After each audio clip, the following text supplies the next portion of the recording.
as you know, working specifically if you're involved in a technical role, there's always gaps. It's fascinating. As Geoffrey and I were working through this, I discovered some areas I didn't even know I needed to know about. I didn't understand the importance. And so the goal of this next step is to really looking at through your personal possibilities and the opportunities to look at gaps. I do want to highlight that gaps are different than troughs.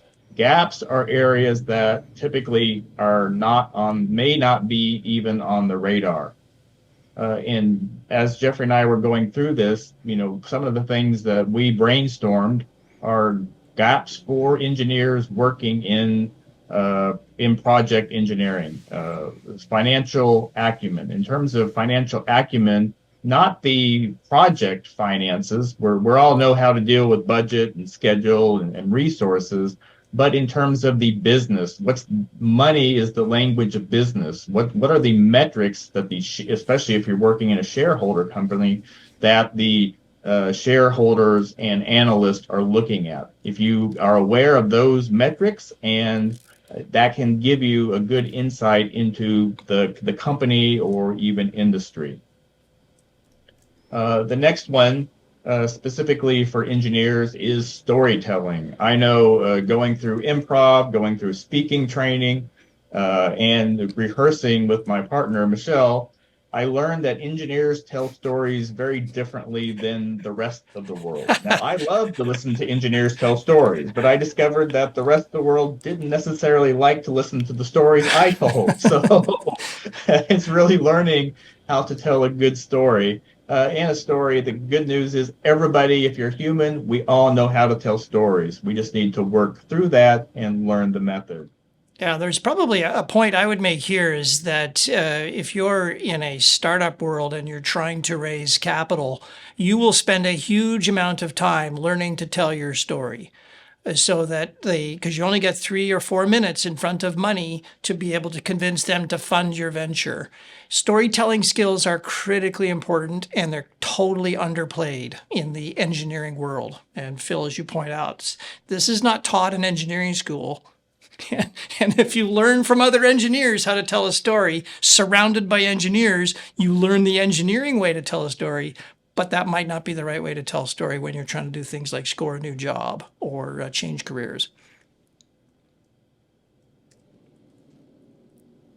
And then networking. Although I go to conferences, I am definitely an introvert by heart. I've had to learn that, specifically networking for me is very different than maybe networking for a person in sales. And so learning how to network in a place that's effective for you and fits within your personality is extremely valuable and can lead to much more calm, because you're not trying to fit yourself in networking in a way that a salesperson would.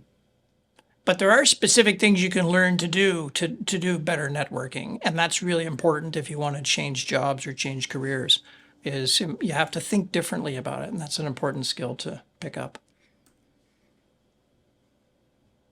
Another one that was, I believe, important from this perspective of this course is a strong point of view. As engineers, we're trained to do very detailed analysis. I myself have set a very high bar before I speak in terms of I want to make sure I'm absolutely right, that I've proven to myself that this is an accurate point of view. That's great for design review meetings, HAZOPs, analyses in terms of for projects. But when it comes to talking to the larger world, it's okay to relax the bar and, go out on a limb and give your opinions, give your thoughts on where you think are going. For me, that's been a very enlightening. I'm not always in a design review meeting. That's a good way to put it.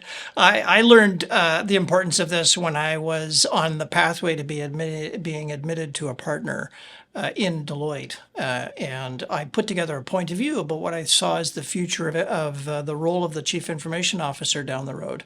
And that generated lots of project work, lots of meetings, lots of interest. People are looking for ideas about how the future will unfold. We call it a point of view. And if you don't have one, you're not really able to signal to the world that you're a forward-thinking person and that you've got good ideas. So having a point of view is actually really critical. Then, if you're looking, you've done the analysis and you've identified some new industries that have opportunities, there may be some technical skills that you can go develop. Look for ways to develop those skills, whether it's taking courses, whether it's reading papers, whatever you can do to start working towards that industry. As Geoffrey mentioned with the Jupiter resources, we know how to drill, but now we have to capture the carbon. So that in that area, you have a good background, but specifically digging into the industry that you want to go into. Yeah, that's a great example of a technical gap. And related to that was the industry commercial gap. Not understanding how the industry works in carbon capture and storage. How do you price that service? How do you sell it? What does the economics look like? How do you make money? How does the shareholder get value? Sometimes you have to kind of figure out that whole commercial domain. And most of us, if we're deep down into the technical aspect of a project, we don't get a lot of visibility to the industry commercial side. I feel like you and I've talked about this. This is not something that if you're in the project, somebody else is looking after this. So you don't get a chance to see it very much.